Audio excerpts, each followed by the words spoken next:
toys and SuperSorrell thrive. With action figures from every age, join us now, turn the page. From the big screen to the small. It's Geek Week, the podcast of the year. Join the fun with laughter and cheer. Toys collecting and tales from the past.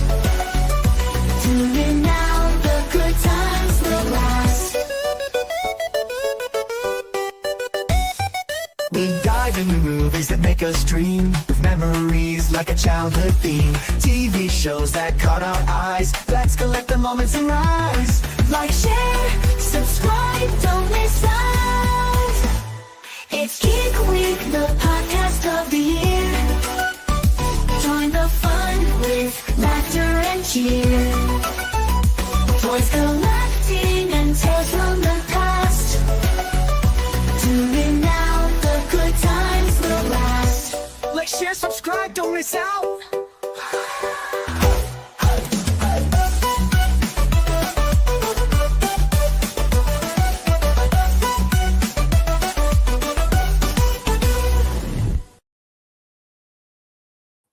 Hello and welcome to Geek Week, episode 185, the first of 2025, with me, Jacob's Toys, and of course, wonderful one and only SuperSorrell. If you're watching live, then please do comment along. We do appreciate you. Give a couple of shout outs in a minute.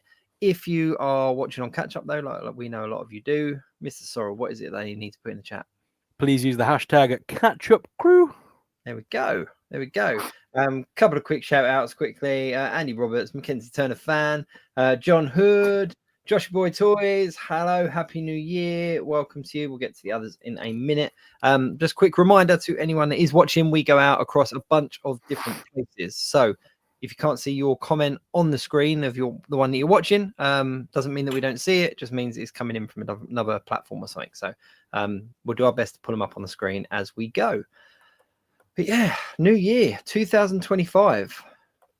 Yeah, it's been a fun start to the year as well with all the snow. I know. So we were just saying before we came on, like we had like a weeny little bit of snow. It was like, cool, okay, a little bit of white dust in here and there and a couple of pictures and then it was gone. But you got snowed in, didn't you? I was snowed in. I haven't been able to leave the house all day. It's been snowing heaven's eyes. It's crazy. That's mad. That is mad. So, but yeah, I'm looking forward to the snow. I like snow.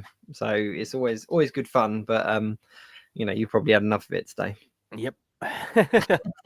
It's just like, mainly because tomorrow the kids meant to be going back to school. Yeah. And I don't know about you, but I'm ready for them to go back. Love them to bits. Love it to bits, but no, driving me insane now. 2 weeks is enough. Yeah. So school tomorrow, and if there's a snow day, I will cry. Question: have you taken your Christmas decorations down? Yeah. Yeah, so yours are down, like mine are down. But there are people in my road that have still got them up. Like they full on do like the 12 days after New Year or whatever. So my wife does the whole. She put. They're always up before December. Like usually the last weekend of November, ours will go up, and they'll stay up until after Christmas. My wife took them down Boxing Day evening when Paige went to bed. She kind of quickly blitzed the house and got it all down, and then it was Christmas is done. Yeah, it's done. Fresh start kind of thing. I literally, we had all ours down and everything. It was just all boxed up, and I just kept putting it away. But I did that today. I kind of put everything away, so it's all like buried until next year now. So yeah. Sorry, I was just laughing at Shelley's comment. Her house was exercised of Christmas today. Exercised of Christmas. Did you have like priests come in and like, you know, do the whole Mate, that's a perfect segue though, Shelley. Thank you very much. I do love the segue there for me because I did find something awesome. So HMV were wanting $14.99 each for these pops, right? But I was able to pick them up on Amazon for £7 each because obviously the film didn't do very well, but they still look awesome and I love these pops. So speaking of exercising, this was the Exorcist Believer, you know, the new one. It's basically the two girls in it. There we go. These were basically £7 each on Amazon for the pair. Like, so it's like you can't pass that up. It's 40 quid for like both. Yeah, that's cool. They're cool. I like them. Yeah, it's just because the film didn't sell very well, so they've kind of tried to get rid of the pops quickly, I think. But yeah, pretty cool. I'm looking forward to having those on the shelf. Nice. Yeah, I need to. I did pick up the Street Fighter Marvel versus Capcom Yeah. like compilation game, and it's cool. It is cool. It's good fun, and it is just the old games. Like there's no bells or whistles. It is literally the old games. And I played my boys and demolished them, like absolutely ruined them. And my son was like, "Well, there's no skill to it, is it? It's button bashing." And I was like, mate, many a 50p was spent, like, you know, in the arcades perfecting this skill. Do not come at me saying it's not a skill. So, but yeah, they're cool. It is cool to sort of see them and see all the characters and stuff like that. But it's made me really hungry for that Jada Street Fighter line now. Like really hungry for it, because they've got some new ones coming out, haven't they? Like the Guile and DJ. Oh, But DJ. they're set to hit Smiths like this week. Ooh, they're on the Smiths. If I need the excuse to go again. Yeah. Well, the Smiths website did say between the 3rd and the 10th, I think it was. And I went up there on the 4th, and mine didn't have a minute, which I was a little bit disappointed at. But they're due to hit Smiths, so which is funny because it's kind of killing it with some of the independent retailers for people pre-ordering them, isn't it? Yeah, it is. I've always been an advocate of, you know my stance. I've always been an advocate of wherever gets it first gets my money. So yeah, I'm not going to moan about it. I'm just going to get them and enjoy them. No, I that was something I really enjoyed about the Sonic figures. Actually, being able to go into the store and actually like pick them up. I've got to admit, I am enjoying doing it. As much as I want to support the online guys, it's just that I can't. If I like Smiths, I can go there once a week, buy what I want on the shelf, do a video. It's more fun. I feel like it's more like that, finding it, buying it, owning it. Like there's that succession path. Yeah, and I like that. I like it's like being a kid again, walking into a store with money in hand, buying the toy you want, walking out, taking it home, unboxing it, done, on the shelf. Talking about putting things on the shelf, if I move my head, I've finally got some legends up. Look. I got my Spider-Man. Yeah, I don't. If I put the light on, I'm going to look like I'm in like heaven, but you can kind of see him a bit better. You can see him, yeah. But are you going to be doing a wall of armor as well, like an Iron Man armor? I got rid of all my Iron Men. You done? Yeah, I did collect them all, but I've got rid of pretty much all my armor, Iron Men. The only 6-inch Iron Man I kept was this one, but this isn't Legends. No, this Legends. is I can't remember what it's called, but it's the one that lights up and everything like that. So it's pretty cool. Is he gonna? There you go. So he lights up and his eyes light up and everything like that. But yeah, I had the Wall of Armor was like one of my first kind of diorama display pieces I had when I started collecting. But I think I'm gonna keep my Legends to. I've been really like harsh. So like my Spider-Man costumes I'm keeping, but I have got rid of a few of them. I'm keeping my core X-Men, and I'm keeping my core original Avengers, kind of the old school looking Avengers. But I'm getting rid of the like Brotherhood of Evil Mutants. I'm getting rid of some of my X-Men villains. Well, I'm going to keep my Spider-Man villains as well, like my kind of Sinister Six +4 or whatever. So, but then that's kind of going to be my Legends display. I'm getting rid of all my MCU ones. I think I might keep some of the MCU ones, like the Deadpool and Wolverine and some of the X-Men, you know, like they did them legacy packs. Yeah, I think I'm going to keep those. But apart from that, I'm shredding down. Might be good to keep some of the MCU ones of characters that are going forward, rather than like there's so many that are never going to appear again now. No, exactly. While you were in Smith's, did you perhaps pick up any Lego? No, mine didn't have it. I looked. Oh, your post, and I looked, and mine didn't have it. So I've got my little hamster. I love him, my little hamster. Nice. Little person in a hamster. We got the boogeyman. Nice. And I'm loving the little steampunk dude as well. He wasn't on my list of ones I were going to like, but I do like the little steampunk guy. He's cool. There we go. I like him. He is cool. He is very cool. Ollie's Adventure said, "Hi, SuperSorrell and Jacob's Toys. How are we doing, Ollie?" Nice to see you, bud. Obviously, John Hood's there as well. Christmas decorations are partially dismantled here. Partially? What, like if you strip the tree but just decided to keep it because it's nice having a tree in the house, or like what's what? Shelley said as well, JT, are you coming to ID Toys 21st birthday event? You know what? I've debated it. It's a bit of a drive for me. But I have debated it. I'll let you know. If I'm going to come, I'll let you know. But yeah, possibly. I think the only thing that's kind of putting me off going is that my main collection now is 1/6, and it's all very much 1/12. Like, I know ID Toys do a lot of other stuff as well, but their main thing is kind of Legends and Star Wars and all that kind of stuff. And so I'd want to come and get something if I'm driving all that way to a store. But yeah, I might do. I'll keep you posted. Have they got Hasbro or something coming, or have they got like things going on? I don't know. I've seen posts about it, but I've not really, to be honest with you, I've been a little bit of a, I call it the Christmas coma, the kind of, you know, between Christmas and New Year, and then that New Year and school going back. I'm not really sure what day it is. I'm not really sure what I do in life. I'm just, I kind of remember how many kids I've got, and it's just everything kind of, and I don't even drink. Like, that's the bizarre thing, but it's that kind of Christmas coma time where Let's say you don't even drink as well. That's weird. I know. Weird. Everything kind of blurs into one. But yeah, Shelley said they had Hasbro last time, so I'm guessing they will have someone again. I think didn't Brandon go last year? I'm sure Brandon went last year. But he's obviously over statesides now, so I don't know whether they'll be having anyone. None of the Hasbro kind of reps have kind of mentioned it to us yet. No. But who knows? When is it? That's the only thing I haven't checked. But yeah, quite possibly. I know it's coming up. I know it's very soon. But let us know when it is, and we'll see what's what.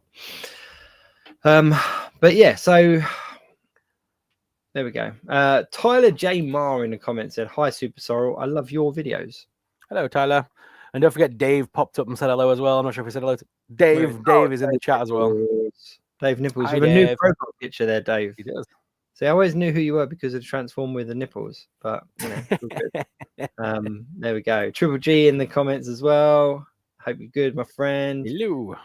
There we go. 8th of February. Ooh.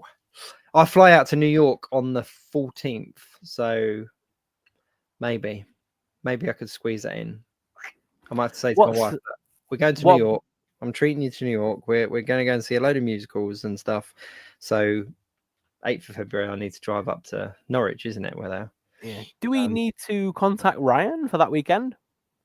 Yes, I was going to say to you actually about that one, that we might need to get another host because...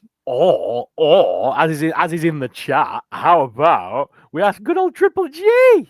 There we go. I think so. I think maybe we get Triple G in that one. I'll try to tune in. I will try to tune in. But you'll have to, because you have to start it and end it. I don't have control. I will tune in, but I'm sure I can give you control over it. I'm sure you've had control over it before. I've never had control over it. I don't know how you do that, but we need to figure that out. But either way, it'd be cool if that'll be what, February the 9th? No, 16th. 16th, won't it? There you go. Triple G said my dance card is free. Perfect. Yeah, the 16th. There we go. Sure he can co-host with me. Yeah, so if that's the 8th of February, what's that? That's a Saturday.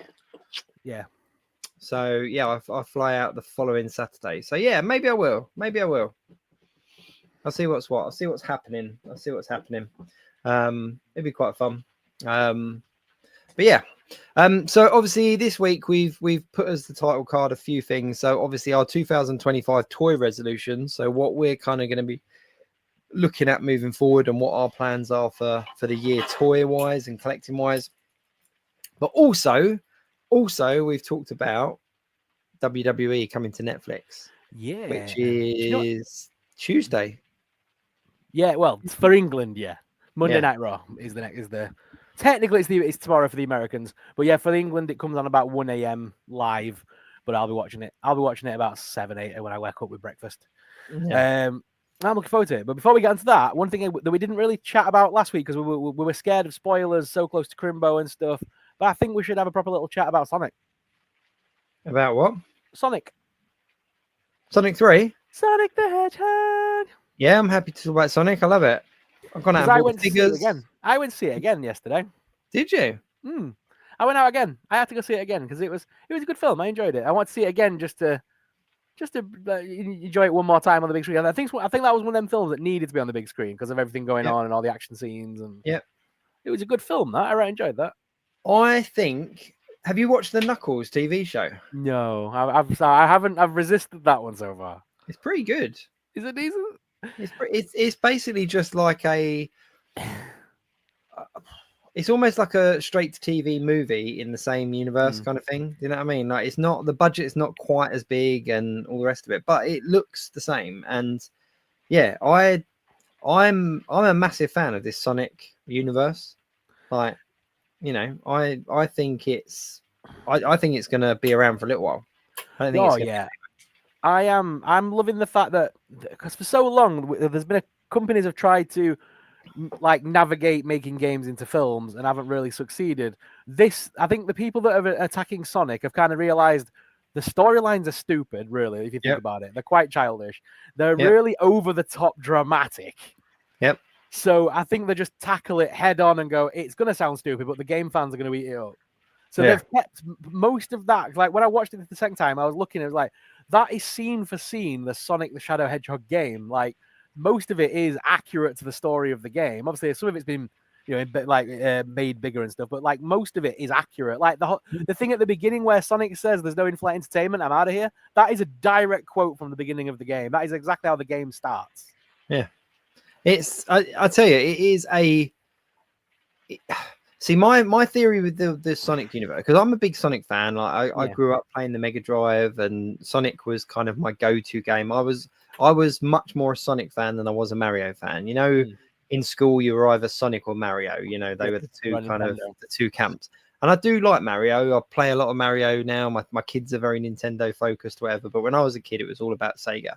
And yeah, so Sonic was my kind of go-to. And I was really excited when the film was coming because we'd already had a lot of kind of media, hadn't we? We'd had like a lot of TV shows and a lot of kind of animated movies and stuff. So Sonic kind of had been around, but none of it had kind of caught my attention properly. Whereas when the film came out, I think because of all the controversy around the way he looked, which I still think was a bit of a ploy. I think that was still a bit of a ploy to get people talking about it.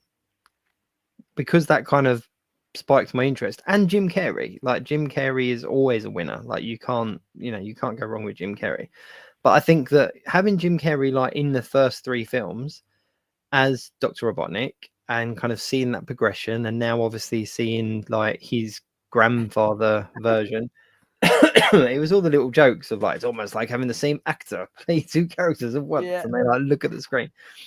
But I think what they could possibly do now is take Sonic out of that kind of real life universe and give him more of an animated kind of film with the same voices, the same animation styles and everything like that. And then that would alleviate the need to have Jim Carrey in it.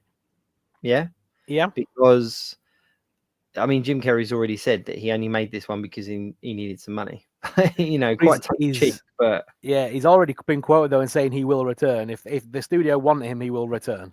Has he actually said that? Yeah, he's come out this weekend and said it just after the new year. He said if they do, because I think they have announced obviously Sonic 4, obviously they put the post credits, give it away. There is definitely plans there. So he's kind of said if they want Dr. Robotnik, he will always return. Basically, he's thankful for the chance to be able to come back and make money when he was at his lowest point. Basically, is what he was like saying. Yeah. But I have to say though, Jim Carrey's performance in that is because you've got to think that the subject matter is ridiculous and he plays it so well. Oh, I can literally see him. Like there was that bit where they've got the dodgy fake arms in the thing, you know, the changes into like Mantis and stuff. You can imagine that Jim Carrey is stood there going like doing those motions with his hands and stuff. Yeah, and I really loved the like my 5-year-old like laughed out loud in the cinema on the kind of laser bit where they had to like dance through it. I just thought it was incredible. Oh, there you go. Like Triple G said as well. Like the dance scene was epic. It was just like he was laughing out loud, and yeah, it was just the whole thing was so stupid but really fun. And the one thing that can crack me up every single time is Idris Elba's voice coming out of Knuckles. Hearing that and that bit at the beginning with the marshmallow, I laughed probably a little bit harder than I should have done. It wasn't even that funny, but just the way he looks at that marshmallow and goes, "I have failed you, marshmallow." Like that tickled me to death for about 10 minutes. And it's just the bits where it's like, we don't want to fight. He goes, I would like to fight. I would like to fight. The last hedgehog I went against, he is much more superior than. And it's like, whoa, right here, buddy. But yeah, I just think it's a brilliant franchise, and yeah, they didn't shy away from the because I thought they were really going to shy away from how the girl died and stuff, because in the game she gets shot. So they did shy away from that a little bit, but they did go the full hog with her death, and that's what sent Shadow off, and they went for it. They didn't shy away from it. No, I think they had to have her killed off. Yeah. I'm not surprised that they didn't go for the being shot storyline, but I wasn't surprised to see that she was killed off, because obviously that's what sets him off on that path, isn't it? So Dave Nipples has said the Sonic 3 figures are really nice too. Yes, I totally agree. I showed you I picked up a handful of those already. The only one I can't get is Knuckles. I still can't get it. It's just sold out everywhere. Mine's mine have now got the 2-pack that glow up. They're at the light up, in Shadow and Sonic in their like ultra forms. Yeah. You can get you push a button on them, the light up and flash, and looks awesome. Nice. I just wanted the standard lineup. So I've got like Sonic, Tails, Super Sonic, and Shadow. But I just need to get Knuckles. But you're right, they are really a step up from other figures. And I think I've always wanted kind of Sonic in my collection because of that kind of tie to being the game I played as a kid and stuff. And none of the other figures kind of did it for me. Like they were all just a little bit outside of my kind of collection, whereas these ones, like you say, they're a step up, and they really did kind of fit quite nicely with my my collection. And Triple G said there as well, like Keanu was perfect cast. Like Keanu, I'm a huge Keanu Reeves fan. Like I think he's brilliant, and I think this was a perfect role for him. Like So I saw a guy on TikTok. I can't remember his name. Welsh guy, I want to call him Dino or something. He basically he got a lava lamp from B&M, right, and it's one that you fill yourself. Right. So he basically took out he didn't use the lava like liquid. He just put regular water in it, and you can change the lights to be red, blue, green, yellow, whatever you want, right? He attached 2 wires to the top, attached the Shadow figure, and then basically just blacked out his eyes with black paint, so his eyes look shut. And basically turned the light green in the thing, and on his shelf it looks superb. Yeah, that's his new nightlight apparently, and it looks superb. Yeah, I bet. My favorite, I think it was a TikTok as well, but it was the cast at like the red carpet, and they were asking whether they were Team Sonic or Team Shadow, and everyone was like, oh, I'm Team Sonic. Oh, you can't ask me this. Keanu's right there, or whatever. And then it gets to Keanu, he goes, Team Sonic. It's like, what? But yeah, I just think it was a brilliant film. And let's divert, let's kind of expose, but that post-credit scene. Oh, so yeah, are we saying it? Are we talking about it? It's been out long enough. Yeah, so I mean, skip away now if you don't want to hear it. But 3, 2, 1, Amy. Yeah, Amy's coming. I'm so excited about that. She's the little girl one. Yeah.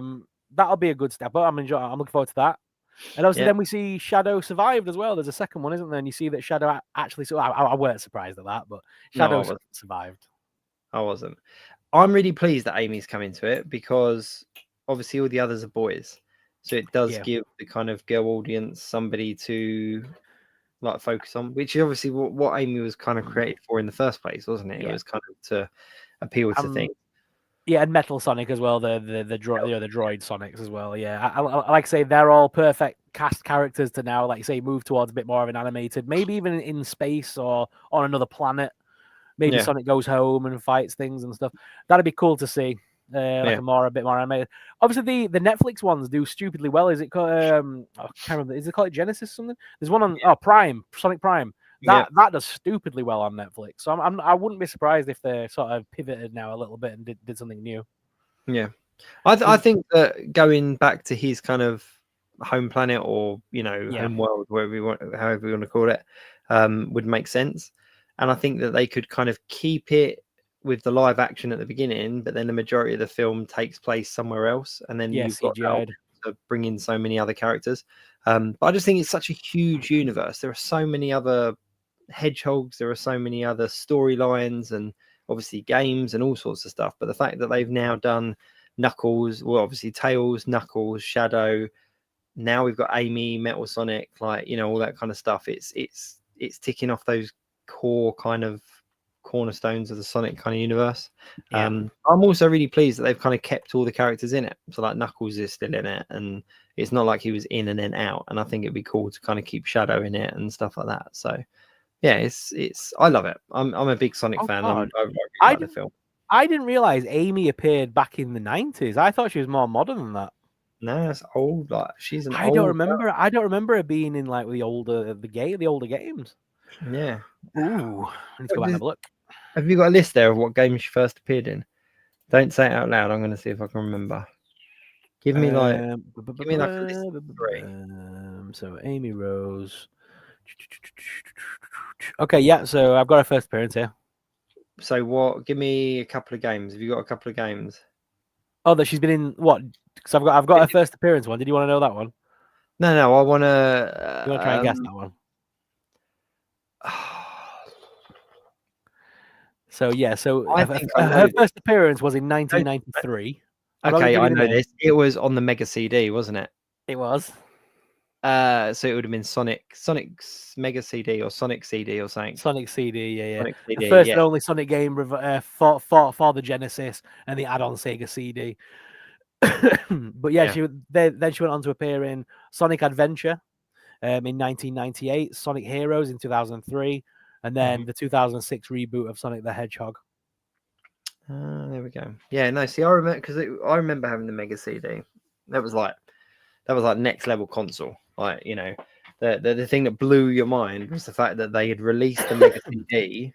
Yeah, But your Mega Drive slotted onto the top of it, so they had already created the port for the Mega CD. Like it was like yeah, mind blowing. But there was a handful of games, and Sonic CD was like a big one. It was almost like, do you remember when Mario 64 came out? yeah. It was like that. Sonic CD for me was like when Mario 64 came out, and it was like this big kind of next level Sonic. Yeah, Jack Addison said, I'm just waiting for them to replicate the underwater drowning music in one of the films. That's the PPS. I'm really surprised that they haven't yet. Yeah. Yeah. The toy scavengers in the chat said, I sold my Mega CD this weekend. How you doing, buddy? Wow. Oh, wow. I actually debated buying another one. I got one of those, they're like Mega Drive kind of consoles that plug into the telly.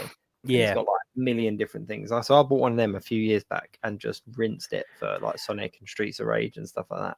I keep seeing them handheld ones on TikTok advertised that have got like all the Game Boy games, all the Nintendo, Sega. I'm very tempted to buy something like that, like a little retro handheld console. That'd be awesome. Yeah, definitely. Well, I got thinking about it when I was playing this Marvel vs. Capcom because graphics wise and stuff like that, like it's no different because they're old school games.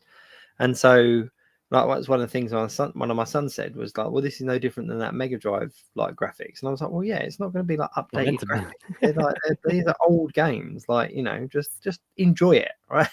This is proper gaming. Forget Fortnite and Minecraft. This is like proper gaming. And so I actually debated going back and buying a Mega Drive, but then I looked at the price of some of the games that I wanted to pick up, and I was like, oh, I can't really go down that rabbit hole. I really can't go down that rabbit hole. So I've already gone down the rabbit hole of getting the Jurassic Park figures from Kenner. So yeah. Do you think the new is like moving on to our 2025 and stuff? Do you think the new movie Jurassic World or whatever it's called, is it still Jurassic World? Are we still calling it that? Are they they're branching, aren't they? So they're doing one Jurassic Park, which is the reboot, and Jurassic World is carrying on with the current timeline. I don't know. Do you think the new stuff will rein you back in a bit, Or maybe I'm wondering whether the new film, like the new one that's going to be Jurassic Park, that might do it because there might be that nostalgia factor attached to that one. Yeah. So people our age might see all the Jurassic Park merch coming back into store and be a bit excited for it. But it won't be the same, will it? It's going to No, be. it'll never be the same now. But I mean, they could, if they're smart, because I know they already have the 93 line or whatever they call it by Mattel. If they were smart, they could capture a bit of nostalgia to hype the movie a little bit. Yeah. But they're meant to be going full brutal on that one, aren't they? And it's meant to be more closer to the book rather than. What I read. Yeah. That's what I read. Yeah. So that's going to be interesting. That's one book, that's on my list of books. I bought it to read in Universal, and then Shelley piped up just before I went away and said, "You know that Jaws is a book too, right?" I'm like, "Is it?" And I bought the Jaws book. You that said that, and I bought the Jaws Shelley book. might have been it as well, but so I ended up reading that, and then I didn't have time to read Jurassic Park. Jaws is brilliant as a book, though, right? Yeah, brilliant book. Yeah, I read it in high school, and I was just my mind was blown. I was like, "This is the best book I've ever read."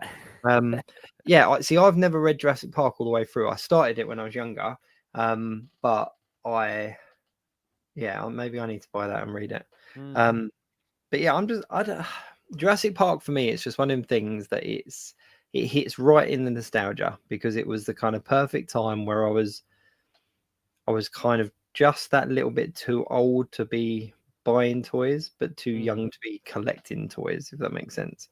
So it was kind of like I had them and I played with them, but I also wanted to keep them nice, and it was just this weird.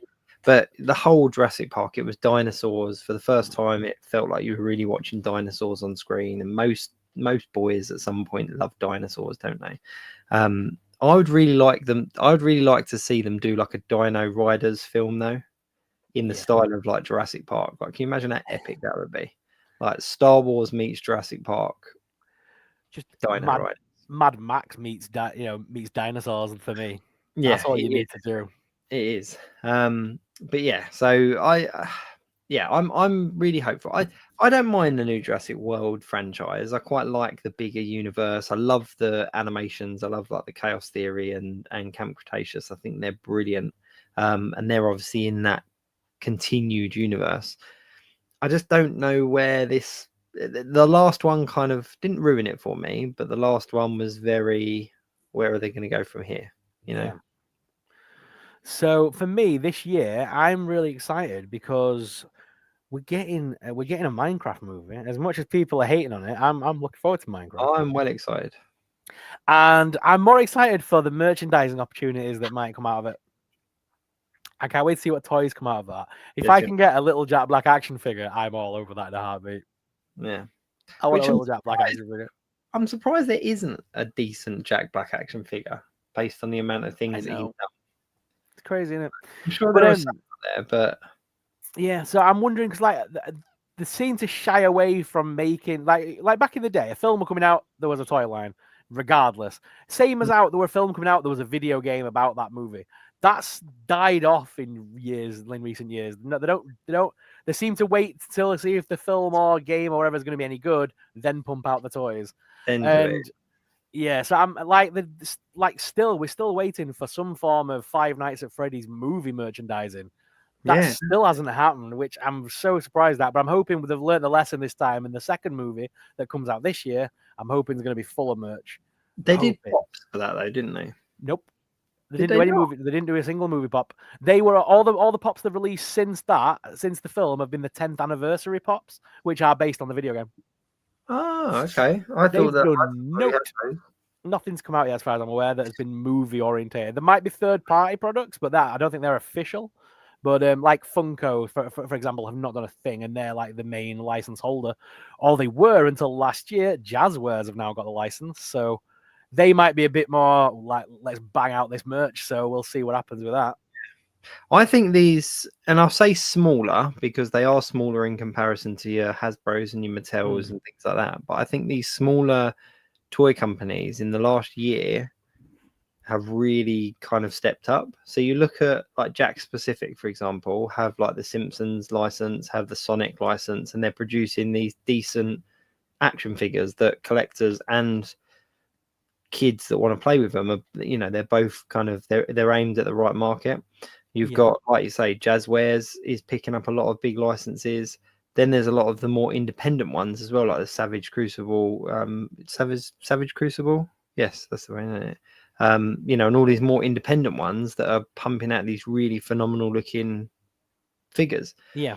So yeah, I think it's only going to get better. So I think if Jazzwares has got that Five Nights at Freddy's license, I think we could be in for some good stuff. And one thing that's caught me off guard, and it's not really, the people have been kind of really quiet about it, but Fortnite are looking to make a film. Yeah, see, this is why I'm surprised we haven't had one yet. I am surprised. Fortnite are teaming up with, I think it was Universal Studios. They're wanting representation in parks. They're wanting movies. They're wanting TV shows. Yeah, They're trying to branch out now to mainstream media, which they already kind of have done. Fortnite's in the zeitgeist now. People know of what Fortnite. Even if you're not a gamer, you know what Fortnite is. yeah. Oh, everyone knows. With the Fortnite. introduction of characters like Snoop Dogg this Christmas and stuff, everyone knows. Yeah. Yeah. So I mean, all it would take, you know, is a CGI movie. A good CGI movie with semi-violence and a load of celebrity appearances. Because it don't matter who you are, you could appear in that. Yeah. See, I think that it needs to be real life, and I think okay. Yeah. See, I think the best way of them playing this, because I was talking about this to my son, and I was saying I think the biggest problem that a Fortnite movie would face is that so many people like Fortnite for different reasons. So if you're a player of Fortnite, for example, everyone is playing with Santa Snoop. You know, you go onto a map and there's like 50 Santa Snoops running around because that's the skin of the season. So people play it, and like my sons like playing with that skin. Whereas you take the key Fortnite characters like Jonesy and stuff like that, and you make a film of them, your diehard Fortnite fans are going to go and watch it expecting to see Santa Snoop, for example, at the moment, and not see it. And so the film would flop. However, if they made it a real life film and they put in your key characters, but then, like you say, they paid for a shed load of cameos, celebrity cameos, you get someone like Snoop Dogg, do like a 5-minute cameo, it's relevant to the game. Like that Snoop's in the game as a skin, and he's in the movie. Do you know what I mean? And I just think it would be a lot of fun, but they need to. It would fall one way. It would either fall as a Space Jam or a Space Jam 2. You know what I mean? Like, it's either going to be incredibly good or fall flat on its face. So, but I'd like to see it. I think it would be fun. I think you need to make it kind of tongue-in-cheek, arena style, like almost like Thor Ragnarok type vibe. Do you know what I mean? Like this really cheesy, comical. That this is Fortnite is taking place here, and people are being zapped in. You know, but yeah, I don't know. But I think that the biggest problem they face is all the different properties and franchises that are tied into it. I was thinking that like along the lines of, you know, like there's these kids, they're like the world's best gamers or whatever, and one night this one kid finds the chug things or a chest or something in his garden that is the Fortnite chest, opens it up, suddenly he's on the bus with all these other kids. That would be cool. And then like the one kid becomes Jonesy, the other girl becomes the Bright Bomber, the Cuddle Team leader. You know, the main art characters from Fortnite. They become those avatars kind of thing. And they're now on a squad of 4. And they're in a Fortnite competition. And then the idea is when they're fighting stuff, you could have Snoop Dogg coming towards them, you know, and stuff like that. And they're like, was that Snoop Dogg? And then that's how you do the cameos. Then they can be killed off really quickly or disappear, vanish, whatever. Yeah. And I just think it'd be really cool, like say arena style. So like it's a competition and they're trying to survive to the end of the competition kind of thing. Yeah. Squad up, and then because then you can use the phrases from the game like squad up and you know what I mean. I just think the thing is, well, with Fortnite is there are so many different ways of playing it. Yeah, there is. That whatever they choose, it will cut out a certain demographic of their audience. But you look at games like Ready Player One. How many cameos did that have? Do you know what I mean? I know it's slightly different because of you know pictures and who owns what intellectual property and stuff like that, but it works. You only have to have something for a split second, and that's the talked about Like you can imagine the videos, can't you? People kind of going, right, you know, top 100 cameos in the Fortnite movie, you know, and listing all the ones that there were.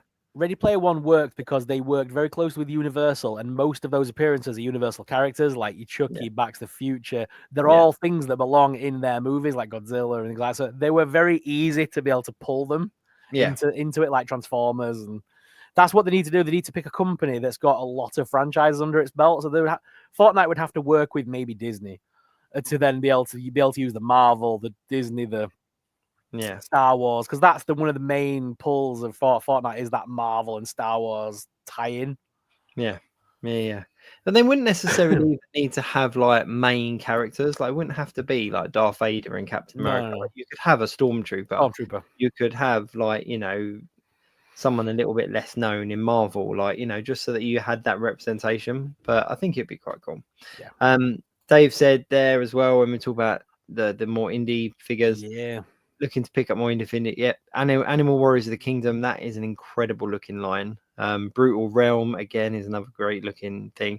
Mythic Legions always knock it out of the park. Boss Fight Studios as well. They're doing some really good things. Did you see what Mythics announced this week? Did you see their thing? So they're going to Toylanta, the Atlanta convention for toys, and they are taking a figure this year that they have put together that is only going to be available at Toylanta. And it's basically they have their. I think this is them branching out. Basically, they've taken all the pieces from their fantasy characters and all the pieces from their sci-fi characters and basically gelled it. So they've basically managed to make like a G.I. Joe looking dude, and he looks fab. He looks mint. Let me get the pickup. He looks absolutely amazing. And if they don't now make an army style line with fantasy elements built into it, they're missing a trick. Wow. Because of all like the Valaverse and G.I. Joe with Hasbro, they'd be silly not to jump in on it. I'm just going to drop my camera just so the speed catches up. I think it's my speed that's died, not yours. Oh, is it? Sometimes if I drop this, as soon as I go to do anything on this computer, I think it sort of crashes out a little. That's right. We'll get there. Where the hell is this? Dave's also said in the chat as well, I'm intrigued to see how the Superman film turns out after seeing that trailer. We'll talk about that in a sec. We did touch on it last week, but we'll talk about Superman in a little bit. So obviously toy resolutions. Have you got any big toy resolutions while you're looking for that picture? So yeah, I want to do a lot more toy hunting in person this year. Like you say, I'm trying not to buy online because it's boring. Only time I'm going to buy online is if I can actually maybe get it faster or cheaper. But I want to try and buy more stuff like in hand this year. Yeah. All right. Hold that. This is that figure. Yeah. This is what they've announced for Toylanta. Yeah, it looks wicked. I think that's brilliant. If they don't make a line of these, like G.I. Joe in spikes, it looks like Roadblock with sci-fi elements attached to it. It looks like something out of like Starship Troopers. Yeah. Looks perfect. So yeah, I'm all up for that. If they're going to do more of them, I'd be all in. Yeah, that's beautiful. That really is. That's a really intriguing line. But no, it's like so resolution to this year. Like I say, I'm just to buy more toys in person. I'm looking forward to that. And going to more conventions. I want to go back to conventions. I used to go to so many, and then I sort of stopped because I started selling at the conventions, and that killed it for me a little bit. Yeah, that did become then a job, and I was not enjoying myself. Sat there for 12 hours at a time, bored out my brains. So I want to go back to cons just as a person enjoying it, videoing, making a video, hunting toys, talking to people. Yeah, and I'm gonna meet up with yourself and Triple G and others along the way, and film some stuff in person with people as well. Yeah. See, going into this year for me, I've been talking about it for a while, but obviously my collecting, if you like, has changed drastically in the last 6 months, because I was kind of getting more into the 1/6 scale, and then with the move and having to box everything up, and a lot of collectors say this, that when they box everything up and then they have to put it back out again, it makes them kind of question what it is that they want to display and all the rest of it. And I just, for me, my kind of my love, if you like, kind of switched massively, and now I'm very much about collecting things that mean something more than just the collection. I think my resolution for me is about more, not, I don't want to say retro, but there are things that I want to pick up again, that I want to kind of get back into my collection, as opposed to waiting for it to be re-released. So like the Jurassic Park stuff, for example, is a prime example. I started picking up the Amber collection stuff. I've got the majority of that now. I'm quite pleased with that, but then obviously that line stopped. So where I saw it as a, oh cool, I can collect Jurassic Park, I've kind of got that, and now I'm going, well actually I want to collect the Jurassic Park I had. So yeah. I've been having the same sort of feelings towards this. Is why I want to go back to more toy fairs and retro cons, because I love minifigures. Everyone knows I love a good blind bag. I love a good minifigure. How cool would it be if I could recollect like the monsters in my pocket or the wrestlers in my pocket, especially? Yeah, that'd be good. And some of those, you like the little dinosaurs that came with those Jurassic Park figures you're referring to. I'd love to have the 4 or 5 of those on the shelf, because they're minis. To me, they're minis, and they belong on a mini shelf. Yeah,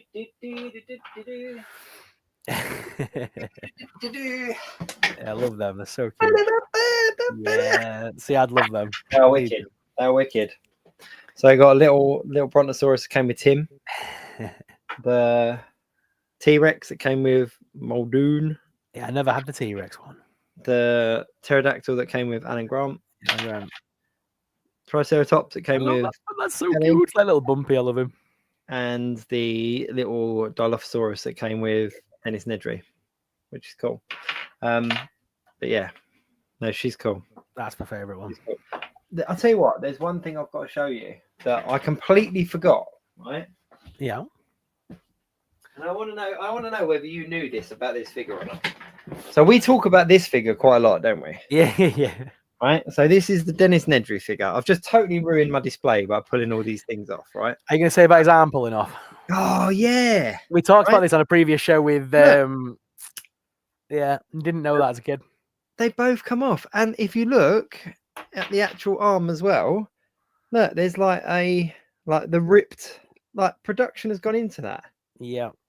So, yeah. So I completely forgot until I got it back in hand. And then I was like, oh, yeah, this is cool. So you can have him like, oh, look, the dinosaurs got me. But I'm really shocked that they didn't do this with more figures in the line. Because I know obviously he does meet an untimely end. But how cool would that have been if they'd made these figures kind of that you could pull them apart and the legs off and all that kind of stuff, so that they were eaten by the dinosaurs? Like, I'm just really surprised that it kind of was only him that I would love. See, this is why I want to read the Jurassic Park book, because I want to know what the description of Dennis Nedry was in the book. Was he meant to be the fat, overweight guy like we see in the films, or was that just a characterization for the movie? Maybe in the books he looked more like that. So that, and the people, Kenner basically went, well, we'll read the book and then make the toys based upon the book, in hopes that the film turns out that way. Yeah. Tell you what, That's the only way I could think of, like, the thought process of why some of them are a bit different.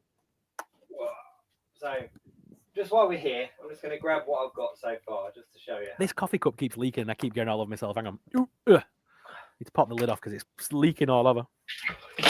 So. Do you remember these ones, the little die cast, the little metal ones? Yes.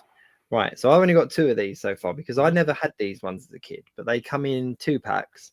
And they came with 2 collector cards as well. So there's 30 collector cards in the first set. Were they the ones that came in the eggs? No. These came in a packet. So these came in a packet. I don't remember them. Blister card, 2 figures. They're metal. Look. Look. And they came with 2 collector cards. So there was 30 cards in the first Jurassic Park wave, like in the first lot of Jurassic Park figures. Yeah. The first 16 cards were done by one artist, and the other 14 were done by another. And so obviously I'm a card collector as well. Yeah. And I was kind of, I need to get these cards because I never had them all as a kid. And I'm pleased to say that I'm now only missing 4 cards from the original 30 lineup. Nice. I've gone back and I've sourced them and stuff. But so those die-cast ones. Obviously, you've seen that I've shown these guys off before, so I've got Yep. the original kind of lineup. These ones, but Dennis Nedry's the only one that loses an arm. I then managed to pick up the dinos to go with them, which is cool. And then in the original wave, there was a handful of figures. So there was the raptor, there was the Dilophosaurus, there was the pterodactyl, the Dimetrodon or whatever it is, like the green one with the frill that wasn't in the film. The T-Rex, and then 2 dino scream ones as well, a Velociraptor and a Dilophosaurus. And there was one more.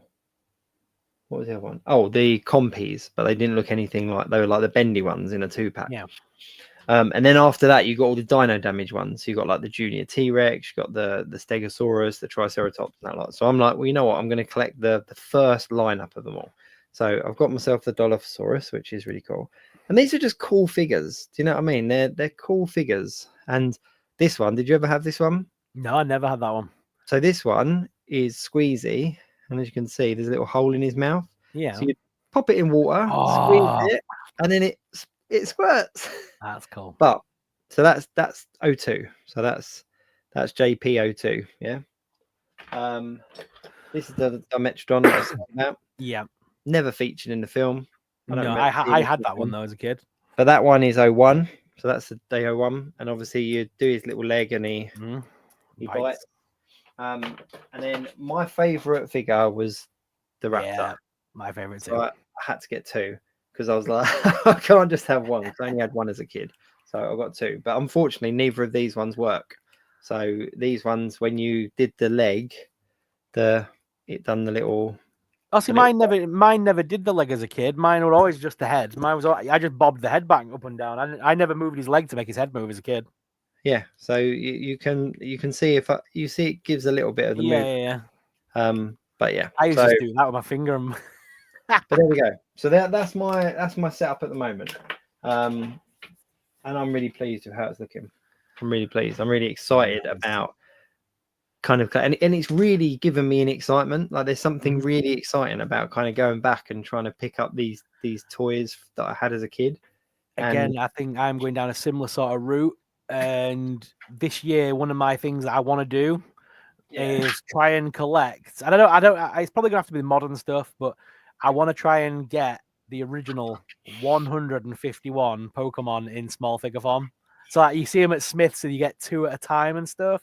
Yeah. I've said to everyone that I've met that I know that collect, I've been saying I'm happy to trade away some of the characters that aren't in the 151. I only want the 151. I don't care about the Johto League and all the other ones. I want the original Kanto 151, including Mew. And so I've sort of like, I'm not bothered for the action figure ones. I'm just happy for the little mini ones that come in the little Pokeballs. If I can get 151 in that style, I would be so happy. That's pretty awesome. The other angle for my Jurassic Park is obviously the Amber collection. I do need to get a John Hammond. If I can get John Hammond, I've got all the original figures, like the original cast, and then all I'm interested in is the Velociraptors. But these things are stunning. Have you contacted the Dino Den? No, not yet. Not yet. Makes it all very easy, doesn't it? Do you know who Dino Den is? Yeah. Yes, but and I know Rex's reviews, because the thing is, when you come up north, we could go meet Triple G and go to the Dino Den, and you could go by in person. That's the thing. Well up for that. Because that's in Tyne and Weir, South Shields in Tyne and Weir. So that's that's up where that Triple G is, I believe. So I mean, we could always go to the Dino Den, and because I mean, he also sells dinosaurs in there. You know, like the Dinosaurs TV series. Yeah. I'm up for that.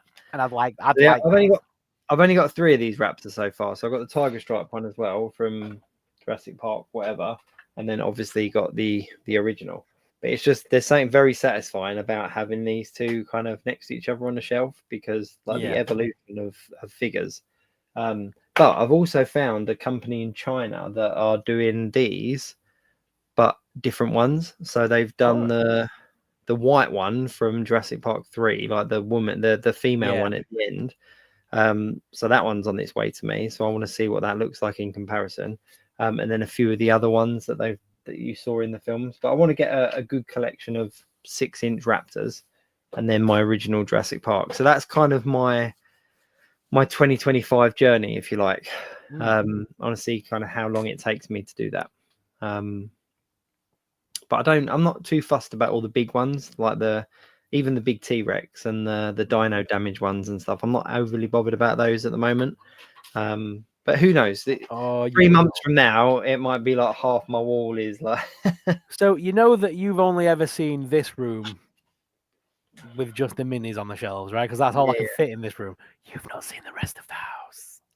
So when you come for a visit, mate, you will see the T-Rex, and I guarantee you will want one, because once you realize that it can eat the figures and spit them back, and they come out of his belly and stuff, that's amazing. Oh, the really big one. Oh yeah. Oh no, my son's got it. My It's son's got that amazing. one. Yeah. My son's got. I got that for him, and I tell you what, I'm waiting for him to kind of go, I don't want this anymore, because then that's on the shelf. But I meant the original dress, the big red one. Oh, the big red one. You can get the reproduction of that, but it's not the same. No, I saw it in Smith's actually when I went up there, and I had a look, and I kind of picked it up, and I was like, I know it sounds really silly, but I squeezed it, and I was like, it doesn't feel the same. It doesn't feel the same. Yeah. So it's there was something about the original one, and it felt like, I don't know, you know what it's like. It's that I know kind what of you mean. Yeah, memory. it's nostalgia, isn't it? It's how you remember the thing as a kid. Yeah.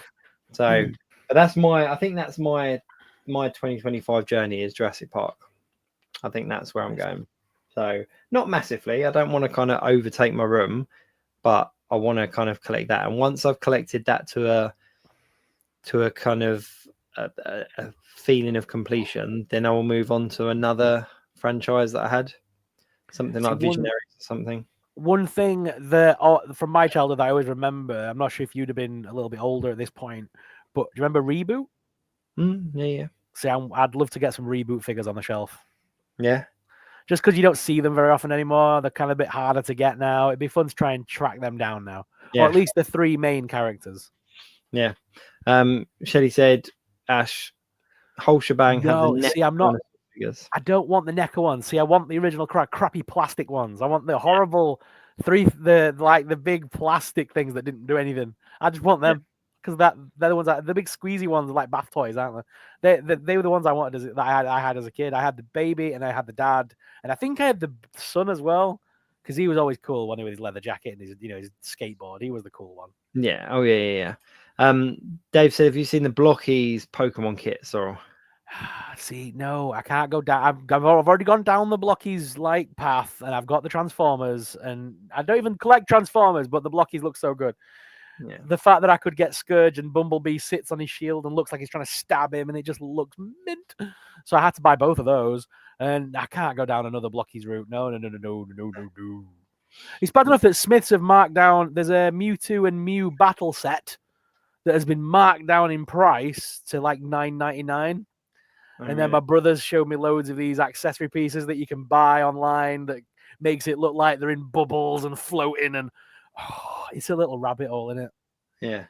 Yeah, definitely. I keep looking at my brothers. My brother's got all these Dragon Ball Z display. He's got a massive Dragon Ball Z collection of statues, and I keep looking at them. And he showed me one the other day that lights up, and he's like, and you push the button to change the color, and my brother's like going, like making him glow different colors. That is awesome. Like, that is so cool. I think the thing for me with going over to 1/6 scale, I kind of ticked a lot of boxes quickly.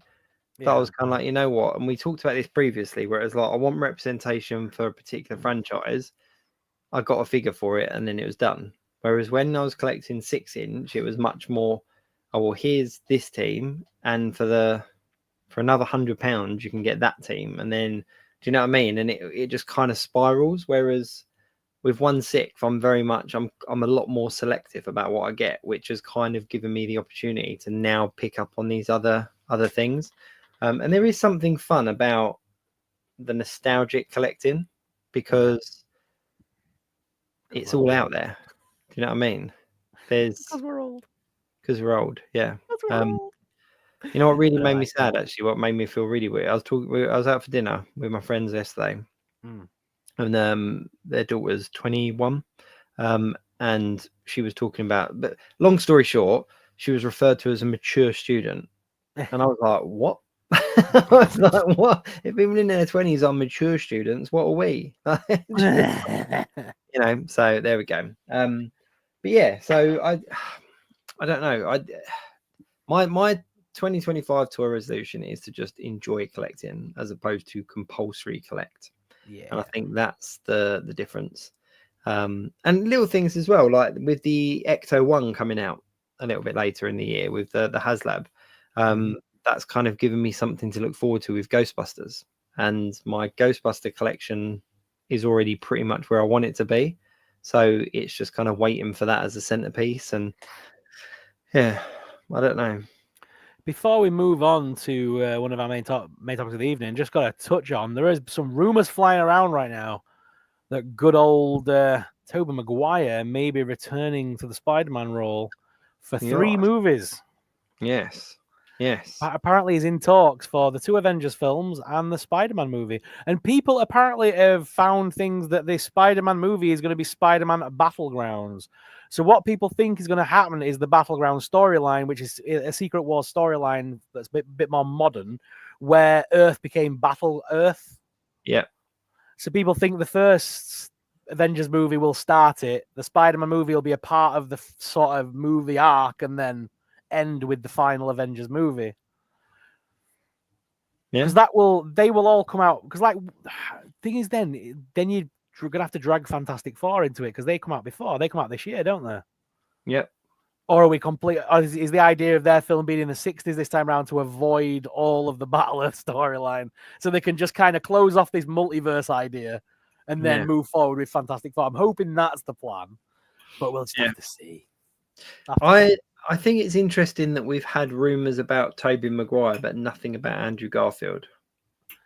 I don't think Andrew Garfield's going to be in it. I think it's Maguire, and it'll be like Wolverine, Maguire.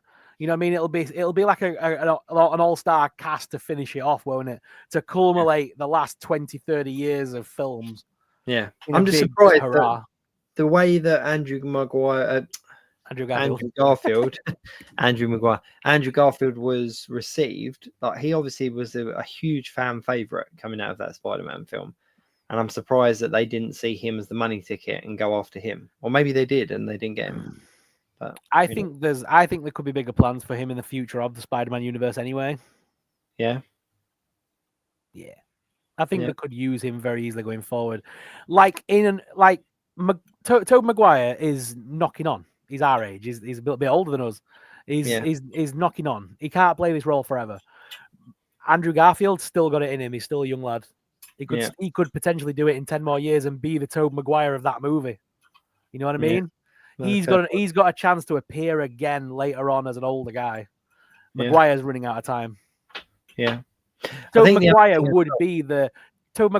at this point would be the perfect cameo if he turned up with Mayday in the thing in his bathrobe and did a live action version of the, you know what I mean? That is more or less where he's at now. Yeah. I think the other thing as well is to remember where each one of the storylines went. So obviously one was MJ happy ending, defeated the Green Goblin, you know, that kind of stuff. And the other one was lost Gwen Stacy, never had an MJ, you know. So I think Maguire's probably the obvious choice.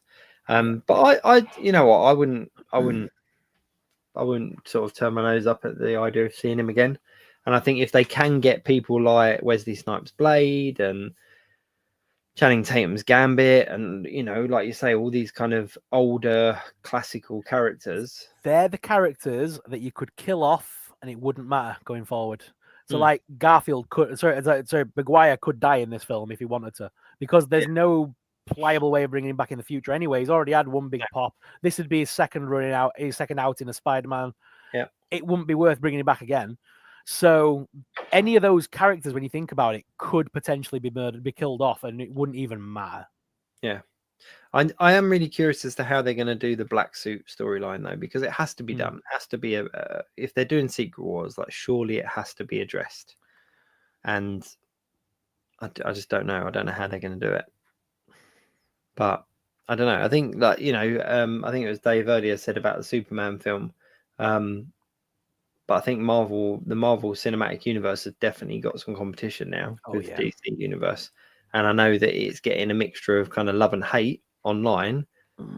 But I think the DC universe is going to be one to be, It's because the last bunch of films we've had, especially from like the Batman universes and the Justice League and stuff, was very much on the par of Snyderverse. And then obviously people grew up with the animated adventures of Batman, which were very much Tim Burton style, black and grim and nasty. And the Gotham TV series kind of fell into that sort of Snyderverse style.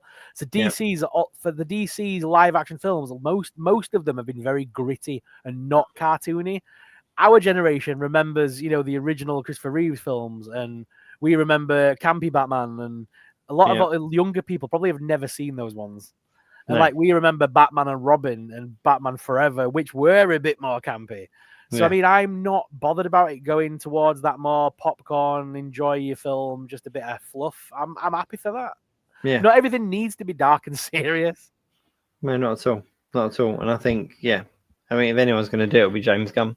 But I'm really excited. I'm really excited for the DC universe, and I'm really excited for something new on the kind of superhero horizon.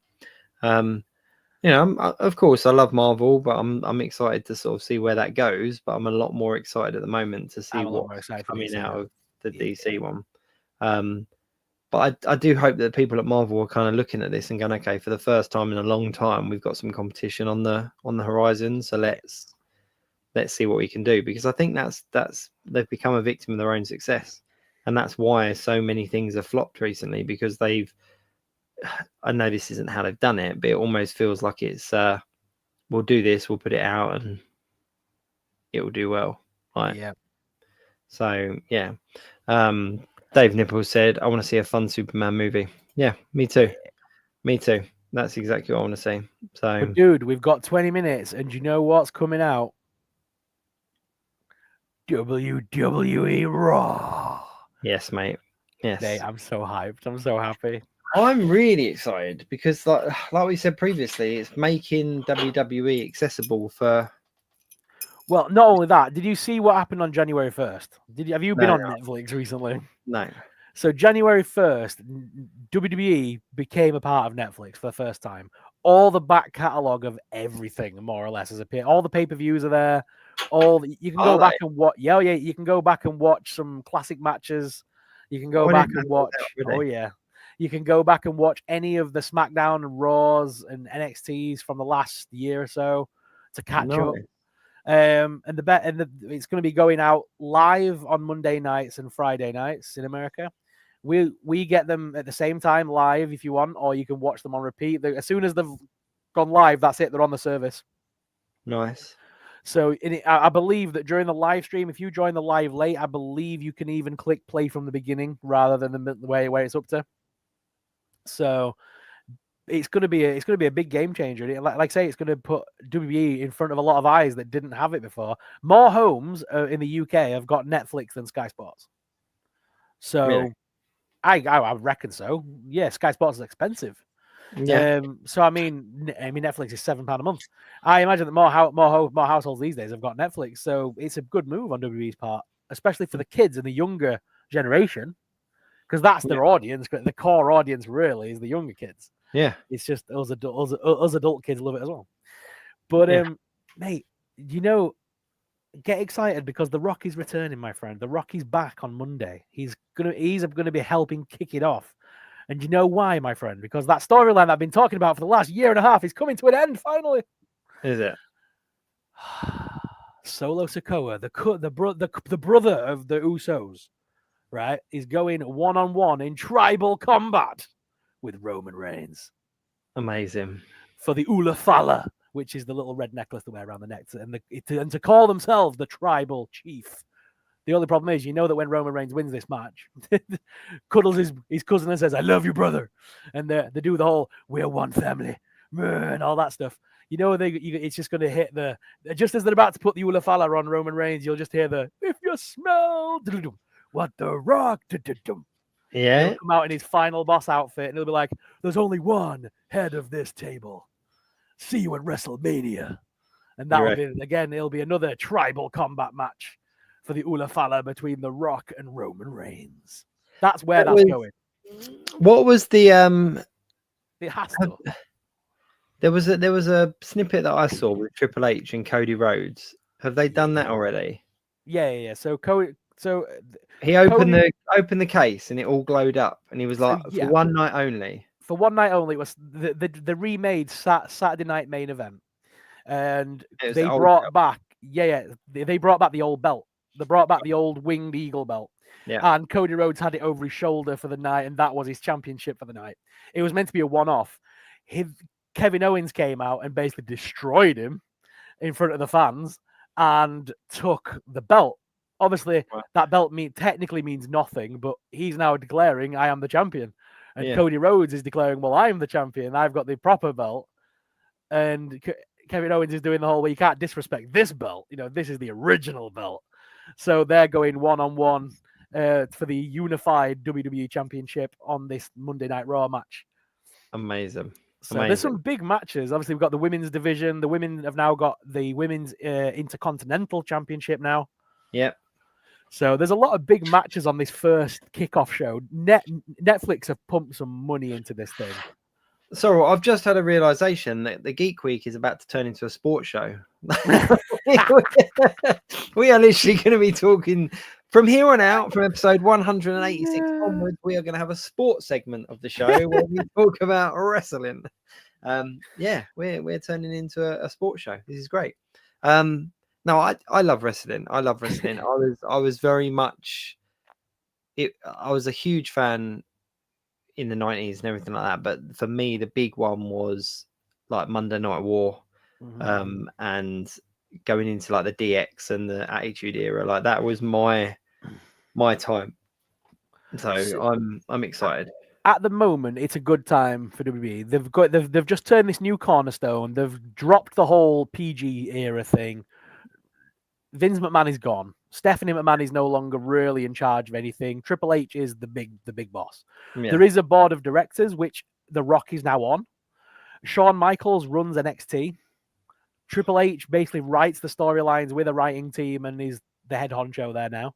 So it's now run by wrestlers with wrestlers like running it, not managers.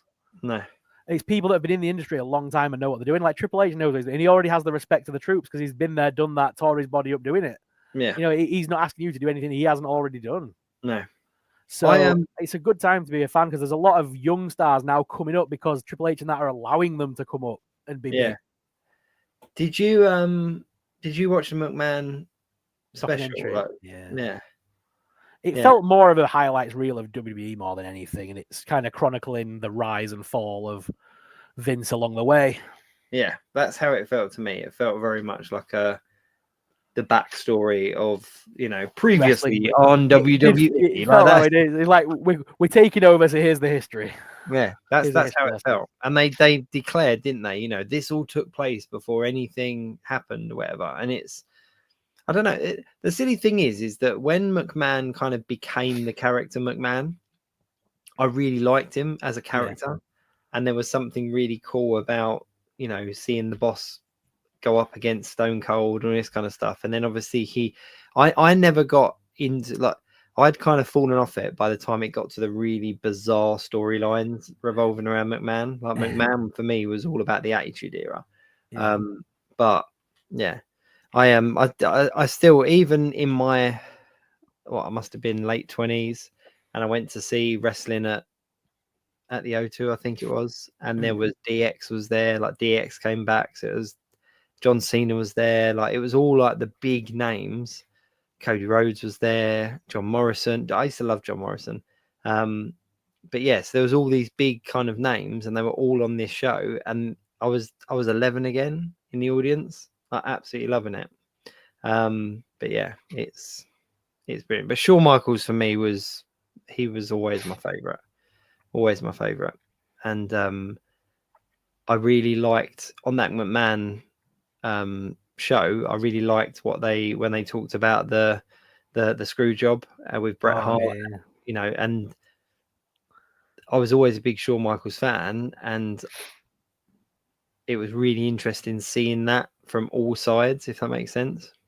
But no, I'm excited for wrestling, and it's one of those things that it will feel like a casual watch. Like I'll be able to put it on, catch up, drop it off. And I think the really interesting thing for it is having it on a streaming service like Netflix.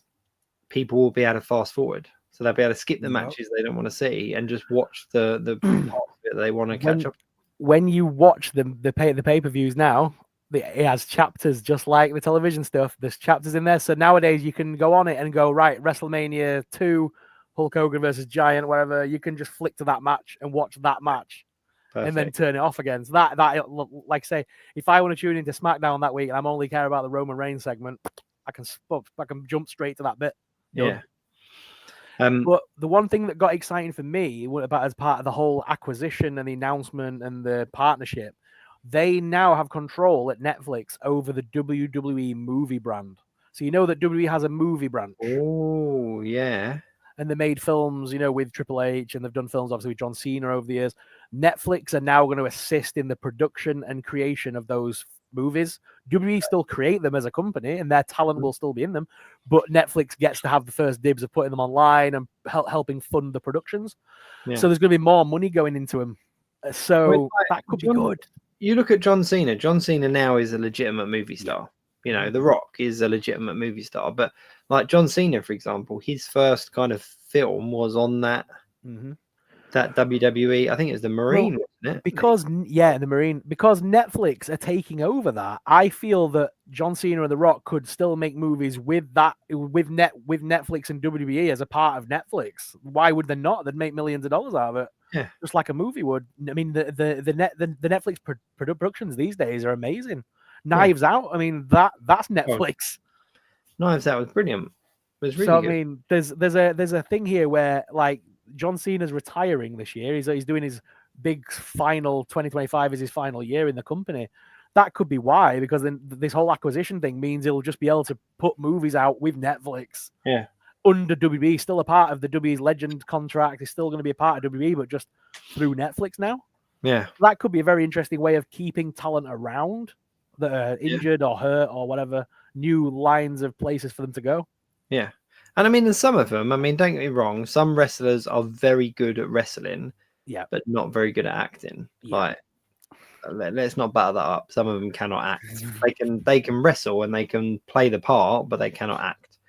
But some of them, on the flip side, are incredibly good actors. Like I think The Rock, like Dwayne Johnson, I think he's a brilliant actor. I think like John Cena is a phenomenal actor. Like, Kane in whatever horror film it was where he just had to stand there was Kane just standing there. But I think that there are some really talented actors there, and I would like to see what they can do. One of the things. Hang on, sorry. Cody Rhodes did the Marine too, didn't he? Oh, I don't know. He might have done. He'd look the part. Somebody done Marine 2 and it just flopped. I'm going to Google it. Go on, carry on. So one of the things that kind of got like touched on by people at Netflix was, like there's who were it? It was Ted Cody Rhodes? Ted DiBiase Jr. Ted DiBiase Jr. Yeah. I knew it was one of them, and they just did like shit. Cody Rhodes' little henchman. Yeah. So like one of the things that got touched on, which really made me laugh, was, there's that whole storyline behind Undertaker and Kane and the Brothers of Destruction, and the funeral parlor burnt down, and he didn't know his brother Kane existed till all them years later, all that crap. Yeah. So Netflix said they have the potential to write a script for that and make that into a movie. Not starring them, just the storyline of Kane and the Undertaker and the funeral home and the fire, and they have the potential to turn that into a blockbuster movie. It's like, that is insane. That would work. It would. They're saying like there is a horror film with Undertaker will happen with Netflix in the future. It has to happen. Yeah. So I'm excited to see where it goes. The child in me got excited when all these announcements came out. I just think there's a lot of potential there, and I just think it's a really interesting move for a company established as long as WWE and as powerful as WWE to partner up with something equally as big, but in a different section. can only be good things. Yes, if you go on there now and just put WWE, you can literally look up the WWE collection, and Right. there is like an entire segment, like thing now where you can basically look up the best of SmackDown from the 90s, and there's loads of like things they've made themselves at Netflix to like, Yeah. so you can quickly run through the history of WWE in like 20 minutes, and like The funny thing was, is, as a wrestling fan, these were the Yeah. box sets that you would buy. yeah, Like, basically, essentially yeah, the these box are the set. Like, DVDs and box sets. I remember, for example, I mean, I said about Shawn Michaels, but I got a Shawn Michaels box set one year, and it was about 40 quid. It was like an expensive box set, but it had like about 9 discs in it, and it was all the different matches and all the different storylines and all this kind of stuff that he was involved in, and it kind of was fluid. But you know, I must have spent hundreds on the different WWE box sets over time. So to be able to actually just go on Netflix and kind of go, right, I want to, and it's not hard to Google, like, you know, what are Shawn Michaels key matches, and then go on Netflix and look them up. Oh no, because there's even if you go on the actual, sorry, I'm just on it now so I can talk through it. But there's basically a whole section here where I can basically go to the very top here, and there's like a live and upcoming section which tells you when the next shows are, the next pay-per-view. But then you've got the best of sections, and then you can even click on like wrestlers, so like The Rock, Triple H, and find their best matches. Like Hulk Hogan's there, and you can basically find their best matches very quickly and like just skim to them. Amazing. There's like whole segments on like there's a thing called Legendary Profiles, so you can click on Hulk Hogan, Paul Heyman, you know, Trish Stratus, and just find all their matches that are currently updated on Netflix. Wow. Well, I know what I'm doing for the next few hours. I know it's ridiculous, but I've been set like SummerSlam 1995 is currently paused on my screen, ready to go. So I mean, I've just been binge watching old WWE stuff. That's awesome. That is awesome. I'm gonna go. You know what I really liked as well? Like, I was a big Sting fan back in the WCW days, but like original babyface, blonde hair, and the classics like, thing. That he looked like a mixture of kind of, you know, blonde Vanilla Ice and Ultimate Warrior. John Cena and Ultimate Warrior basically crossed, isn't it? It's basically that. And then when he came over to WWE and did the whole I'm the Crow, but I'm not the Crow kind of angle, I still loved it. I still ate it up, even though I was like, oh, you're copying the Crow. But he very quickly became Sting. Like Sting was the character, and I didn't associate him and the Crow together. And then he did that weird Joker phase as well, where he kind of he mixed it up a little bit. But he did that in TNA for a while, and it didn't work. That's when he had the infamous match with Jeff Hardy, and Jeff Hardy was so off his face he couldn't even do anything. No, but I was a huge Sting fan, like huge Sting fan, and yeah, just the concept of being able to go back and watch some of those matches is just brilliant. Like I'm very excited for. And one final thing to mention: no bleeping on the swear words for the first time in years. No cutaways when they do the chair shots. Like normally, they cut to the crowd or they cut to something. No cutaways now. If the chair goes down, you see the whole thing. And they don't censor out the WWF anymore. Netflix have enough pull that they have worked out the contract with World Wildlife Fund and have got it sorted. They don't have to blur out WWF. It's just there, and they can say it. So the commentators now do the whole. It's not dubbed anymore. It's just the original voice saying, "Welcome back to WWF Monday Night Raw." Yeah, they say it for the first time in years. They cut it out on all the network stuff. They couldn't say it. It was bleeped out, and so it's so weird to see it all uncensored now. That's awesome. That is awesome. I still have to think about it when I say WWE. I still have to think and not say WWF. Like it's because as a kid it was WWF, and every time I mention it, I'm like it's WWE. So for me, this is the first time I've ever been able to follow WWE. For years, as a kid, I never had Sky Sports, and that's the only place you've ever been able to watch it in England, in UK. Yeah.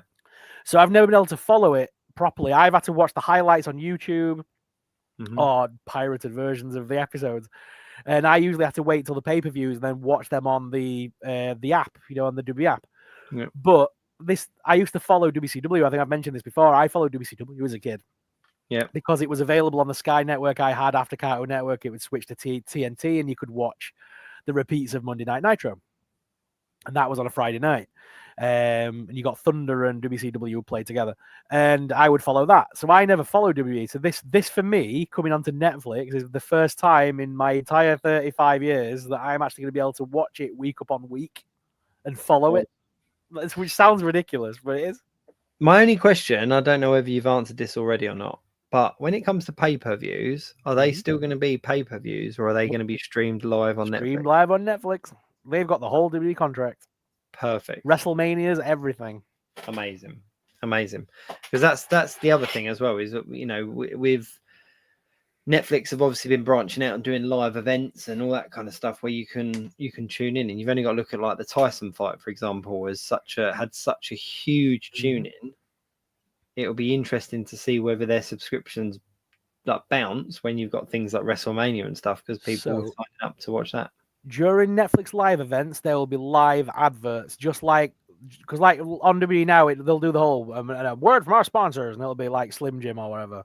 Yeah, it's the same thing in that we'll see them adverts basically. So they're getting Netflix getting revenue through advertisements on the live shows. I believe that's how it works. So they shouldn't really put anything up because they're making money from the advertisement segments that are inside the live streams. Nice. That's my understanding. Quickly before we do finish, Dave Nipple said Sting is my all-time favorite. Yes, me too. And John said, how about a WWE Geek Week Plus? I think we've just done it, but yeah, I think we are going to have to throw in a couple of pluses. But the nice thing is now that we've got these pay-per-views kind of coming up and stuff, we can actually do. I think it would be cool to do a Geek Week Plus for things like Royal Rumble, SummerSlam, and WrestleMania. I think if doing it for every single thing would be a bit much, but doing pluses for the main ones, so like your Royal Rumble and your SummerSlam and your WrestleManias. I think 3 times a year would be good, and doing those big shows. Yeah, They're we'll the big ones. There we go. There's a well done, John. That's you've just created a Geek Week Plus, WWE Geek Week Plus. There we go. Shelley said WWE live event is at 1 a.m. Yeah, because it's American, isn't it? American Standard Time, so it's slightly different. It's late for us, but if you wake up the next morning, you can watch. Like I plan on watching it Tuesday morning. I'm not watching it at 1 a.m. No, you can. So there we go. So yeah, cool. So yeah, that's our week. That's Geek Week Geek Week episode 185. We haven't actually put in our next few shows. We are going to do it. I know in the last few months we've kind of announced our shows in advance. As I said, we're just in that kind of Christmas coma time where we didn't really know what day it was. Yeah, let us know in the comments what shows you would like you'd like to see from us. So, I mean, you guys in the chat live with us now are obviously the diehard followers. You guys are the ones that tune in week upon week. What shows would you like to see us do? Is there any topic that we've not touched on that you'd like to see? Yeah. Comment and let us know, and we might choose that as the next one. Yeah, because obviously, you know, Sorrell and myself, we kind of discuss what we're going to talk about and what our show's going to be. But if you guys have got any suggestions, then yeah. And plus, it's been 185 episodes. We're running out of ideas, so help us. we're gonna start doing reruns. It's you know, Geek Week episode 186, rerun of episode 1. No, that'd be awful. We've both kind of gracefully aged and whatnot. So there we go. I'm gonna start toying around with memberships on YouTube though.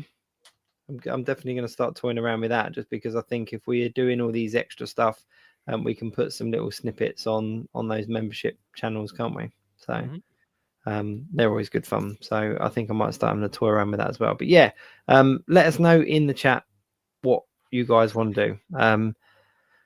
Whether there's any movies you want us to look at, whether there's any franchises, whether there's toy lines, or just general questions and things like that.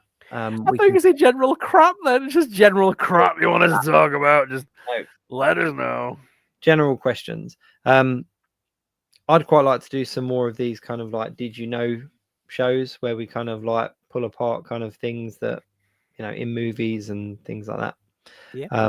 But yeah, so we will be putting them out. We're just a little bit slow off the mark putting them together. But we'll put them out very soon. But yeah, so there we go. Episode 185. Thank you very much, everyone that has tuned in. We do appreciate you. As Shelley said, a lot of people are going back to work tomorrow, so we do appreciate you coming back in. But you know what? It's 2025. Can I just do one thing to that? Put that back up on screen. Sorry. I'm just gonna sit here in my little YouTube bubble, and I might make a video tomorrow. I might just have to unbox some more of these, and I might have a sleep in the afternoon while you're working, Jake. I might have a little nap. I'm actually working from home tomorrow, so I'm all right. But there we go. So yeah, it's all good. But thank you guys. We do appreciate you. We hope that you all had a fantastic new year. Thank you very much for joining us in 2025. We've got a very exciting year ahead. We just need to kind of pull our finger out and kind of get it all scheduled and organized. We are going to tighten up the website a little bit. At the moment, the website is literally just a landing page, but there are going to be some new things on there so that you can actually go on there and kind of see things that we're going to be doing and what we're talking about and stuff like that. If you are watching us on catch up though, Sorrell, what is it they need to put in that chat? #CatchUpCrew. There we go. Thanks very much, everyone. We'll be back next week with episode 186. Who knows what it'll be about, but keep your eyes on the channel and you'll see. Till then, keep it geek. Bye. Game over, man. It's game over. Like, share, subscribe, don't miss out.